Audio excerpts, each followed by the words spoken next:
So you've all heard the news by now.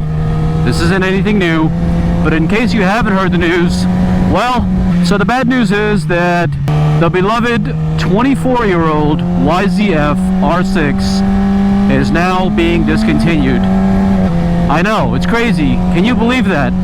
The best super sport, the most sought-after super sport, and the most purchased super sport of all time.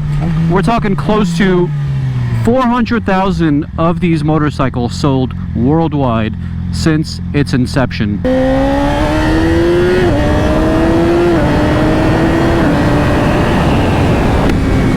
Oh yeah, and how do you like my quick shifter? I love it, man, I love it.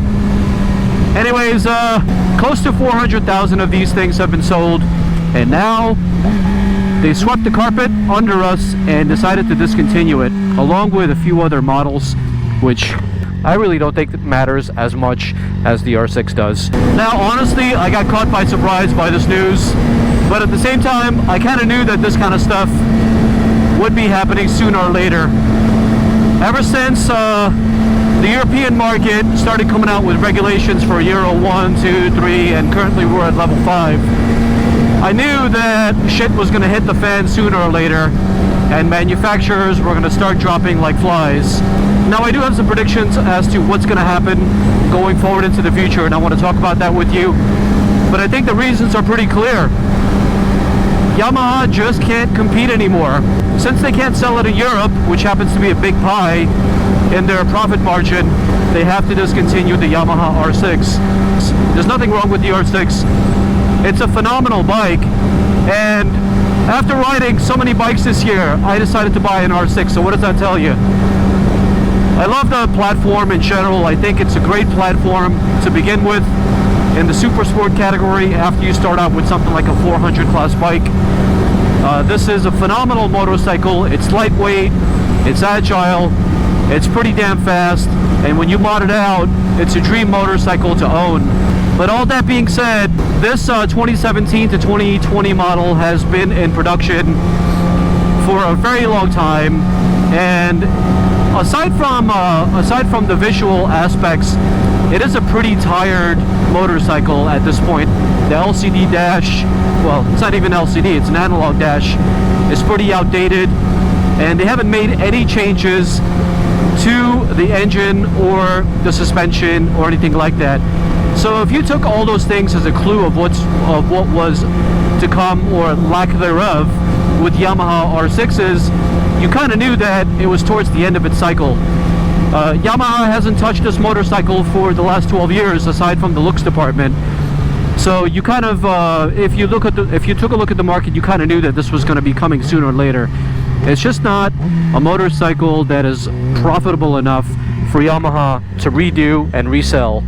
I'm sure Yamaha executives were talking about this for at least a year or two before they decided to pull the plug on the R6. They probably had to build a whole new engine, a whole new platform, that would cost millions of dollars, and with the super sport market already dwindling, they probably said to themselves, alright, you know what, this is probably not going to work out.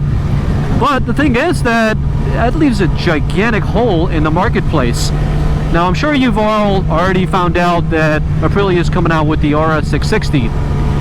And the RS660 is a fantastic bike, but if you notice, it is not a thoroughbred like the R6 is. The R6 is a pure thoroughbred, and it was made at a time where sport bikes were pretty much dominating the entire market. And so it made total sense for the R6 to dominate, made total sense for the R6 to be raced in so many different categories. Moto America especially. They've won so many races, I can't even count. But welcome to 2020 in an environment that we're currently in where super sports aren't really doing all that well. Today we're dominated by the naked class categories, we're dominated by the 800cc and up categories that are, believe it or not, considered to be middle class. Yes, you heard that correctly. An 800cc motorcycle these days is considered to be middle class. I can't believe this. This is just out of this world crazy, man. An 800cc motorcycle produces anywhere above 110, 120 horsepower. And that's a ton of horsepower, considering that motorcycles are getting lighter and lighter every single day. As an example, the KTM 890 Duke that I just recently rode, that motorcycle wet is like 395 pounds or something like that, and it's boasting somewhere around 120 horsepower with 70 something foot-pounds of torque. That is ridiculous for a middleweight motorcycle, but that's the kind of environment we live in these days. So aside that, you got the adventure bike category that is really hot at the moment, and then you also have the naked bikes that are doing very well at the moment.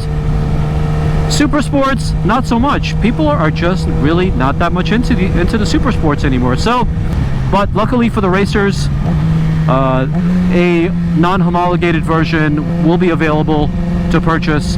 But I'm really curious to know, how different is it going to be than the street version? Probably not going to have mirrors or anything like that, or lights. Very, very curious to know what that's going to be like. Welcome to 2020.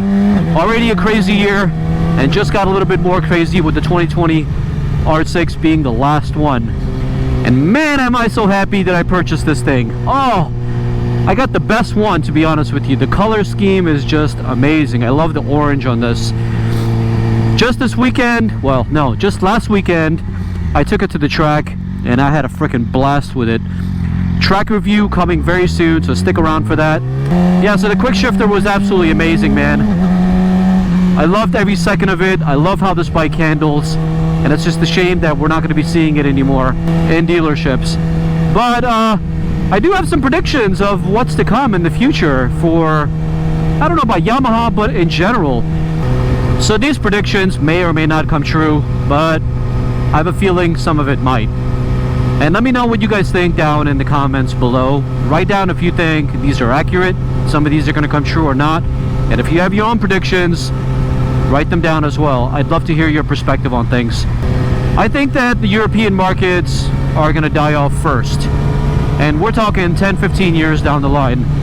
With Euro 5 currently in the making, I don't know when Euro 6 is going to come out, but Honda no longer has a middleweight sport bike. They got rid of their middleweight 600 class motorcycle. Now Yamaha got rid of their 600 class motorcycle.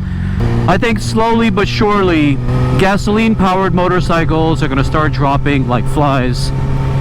And it's not because they're not going to be able to sell them, it's because they're going to be choked up with regulations. As an example, some of the Suzukis aren't selling right now. The 750 class Suzukis aren't being sold in Europe right now. And I think slowly these motorcycles are going to be axed out, and eventually everyone is going to start converting to electric motorcycles.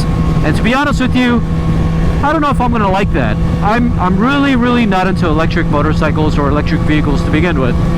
I really love gasoline powered motorcycles and cars. The feeling it gives me, the sound that I hear is thrilling. It makes my blood boil. It raises my blood pressure. It gets my energy up. It makes my heart beat faster. When I get back home, I feel full of energy. I feel excitement. I feel joy. Every single feeling that you could imagine that gives somebody a high is what I feel when I get back from a motorcycle ride. And I feel calm, and I feel at peace whenever I ride a motorcycle that I can hear. And you know, just the sound of it alone takes anything away from my mind. I love gasoline powered motorcycles, and I think once they're removed from the markets, I'm not really sure what's going to happen, to be honest with you, because I'm sure a lot of people feel like I feel. And if you don't feel like the way I feel, or if you do, write them down in the comment section. Let me know what your thoughts are. Cars are already being converted into electric, and I think motorcycles will eventually get converted to electric as well. The gasoline versions are going to go away, and manufacturers are going to be forced to make them into electric. And the reason why we don't have as many electric motorcycles, and the reason why they're not so popular now, I think has to do with range. But as batteries tend to get better and better, I think we're going to see more of them on the road. And that's when motorcycle companies are going to be far and in between with gasoline powered, because not only will they increase the price of gas, so this way we can be forced into electric, but companies are just not going to be as profitable. So they're going to have to make decisions based on their bottom line. And you know what? At that point, I don't really blame them. But I think Europe is definitely killing off gasoline-powered cars and motorcycles to begin with, and I think this is the beginning of what's to come. And I think as years go by, I'm going to give it a good 10-15 years, and I think manufacturers are going to stop making gasoline-powered motorcycles, and all we'll be left with are electric motorcycles. And I think their electric motorcycles are here to stay, and I think they're just going to get better and better. But I also think that they're going to become really intelligent. Right now we have the advent of 5G, and I think 5G is just going to explode, and it's just going to get better and faster and faster. And I think that's just going to make the future of commuting on motorcycles and cars a lot more safer and enjoyable for people down the road. I know some people are against the whole 5G thing at the moment. I think down the line, that's what's going to make the most change with how we live and how we drive, how we ride, and everything else. And it's going to be put on all of our vehicles, so this way they can talk to each other, communication devices between other motorcycles and everything. And I think it's just going to be overall safer. But to be honest with you, I'm not down with that. I really don't give a shit about that stuff. I don't need safety. If you ride a motorcycle and you want safety, I don't know, man. You're picking the wrong hobby. I really don't care about technology when it comes to motorcycles. Yes, I care about 6-axis IMUs. I care about cornering, traction control, wheelie control, all that stuff. But I don't really care about gimmicks, you know, like my motorcycle talking to other motorcycles. Hey, I'm next to you, or you know, my motorcycle talking to other cars. I'm coming up behind you, or I'm on your side, or something like that. I think all that stuff takes away from the rider. I think that basically makes the rider more dumb.